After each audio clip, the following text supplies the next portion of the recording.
छत्रपती संभाजीनगरातील शेंद्रा येथील बाळासाहेब काकडे हे गेल्या 2 वर्षांपासून कुंभेफळ येथे त्यांच्या शेतात गाय पालन करत आहे. काकडे यांच्याकडे लहान मोठ्या 23 गायी आहे. या गायींच्या माध्यमातून दिवसाला जवळपास 130 लिटर दूध काढले जाते.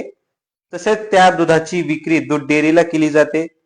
या दूध विक्रीतून काकडे यांची महिन्याला 1 लाख रुपये कमाई होत असते. तसेच गाय पालन आणि दुग्ध व्यवसाय कशा पद्धतीने करावा याबद्दल सविस्तर माहिती या व्हिडिओच्या माध्यमातून जाणून घेऊ. आम्ही 2023 मध्ये हा व्यवसाय चालू केला. आमच्याकडं साधारण आता एक 23 गाई आहे आणि 23 गाईच्या याच्यामध्ये स्वतः आम्ही कोणताही माणूस कामाला न लावता स्वतः कष्ट करतो. ह्या व्यवसायाची कल्पना म्हणजे आमचं स्वतःच पहिल्यापासून घरी 2 गाई असल्यामुळं आम्हाला त्या दुधाची गाईची आवड होती. त्यामुळं आम्ही विचार केला का आपल्याला आपण एक शेतकरी कुटुंबातले असल्यामुळं आमच्या लक्षात असं आलं का बाबा आम्ही हाच व्यवसाय करायला पाहिजे. कारण की बाकी हॉटेल हे ते याच्यामध्ये आपल्याला ते मॅनेजमेंट माहित नसल्यामुळं आम्ही त्याच्याकडे लक्ष नाही केलं.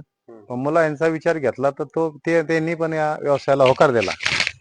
मग आम्ही 2023 मध्ये अगोदर एक 4-5 गाई आणल्या. त्याच्यानंतर ते 6 महिन्याच्या बाद आम्हाला त्याचं पूर्ण मॅनेजमेंट आलं. त्याच्यानंतर आणखीन आम्ही काही गाई टाकल्या. गाईचं आरोग्य कसं नीट राहील याच्यावर नंबर 1 चा विषय आहे. त्यानंतर त्यांचं खाण्याचं नियोजन हे फार महत्वाचं आहे. ह्या व्यवसायाच्या माध्यमातून आमची 1 महिन्याला 1,40,000 रुपये येतात. त्याच्यामध्ये आमचे एक 52-53 हजार रुपये सुग्रासला जातात गाईच्या. आणि बाकीचं जे तर ते बाकीचे पेमेंट आम्हाला राहतं. दूध आमचं 130 ते 40 लिटर दोन्ही टायमाचं जातं. तसं दूध निघतं 80-90 लिटर. पण मग कारवडी ज्या आहे छोट्या छोट्या यांना बी 20-25 लिटर दूध आम्ही रोज सकाळी एका गाई कारवडीला 3 लिटर असं पाजवतो.